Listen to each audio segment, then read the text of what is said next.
Ang Geylang Baro Family Murders ay isa sa mga pinakakilalang unsolved crime sa Singapore na naganap noong Enero 6, 1979 kung saan apat na batang magkakapatid mula sa pamilyang Tan ay brutal na pinaslang sa kanilang bahay. Hanggang ngayon ay wala pa ring nahuhuling sospek at nananatiling misteryo ang motibo. Petsa, Enero 6, 1979. Lokasyon, Block 58, Geylang Baro, Singapore. Mga biktima, Tan Kok Peng, 10 taong gulang, Tan Kok Hin, 8 taong gulang, Tan Kok Sun, 6 taong gulang at Tan Shin Ni, 5 taong gulang. Paraan ng pagpaslang, hackstab at slash gamit ang chopper at dagger. Hindi kailanman natagpuan. Kalagayan ng mga katawan, natagpuan sa banyo, nakapatong sa isa't isa.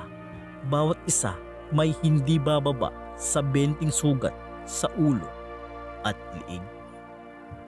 Investigasyon, walang forced entry, walang palatandaan na pagnanakaw o sapilitang pasok.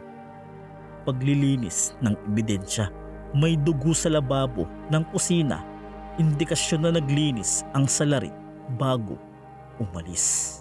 Posibleng motibo, paghihiganti laban sa pamilya, illegal tutin o rotating saving sim na kinakasangkutan ng ama, sterilization policy na maaaring nagdulot ng personal na galit. Mga ebidensya, nawawalang meat chopper mula sa kusina, buhok na natagpuan sa kamay ng panganay, indikasyon ng paglaban. Mga lead, isang Chinese New Year card na nilagdaan ng the murderer ay nakatanggap ng pamilya matapos ilibing, ngunit walang nakuwang konkretong ebidensya. Epekto sa lipunan, komunidad, malaking takot at trauma sa Geylang Baro na nagbunsod ng mas mahigpit na seguridad sa public housing, media at kultura.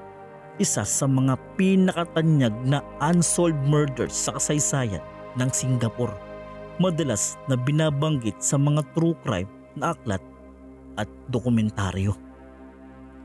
Pamana, ang kaso ay nagpapakita ng kahinaan ng forensic at policy noong dekada 70 at nananatiling simbolo ng shadow o sa imahe sa Singapore bilang ligtas na lungsod.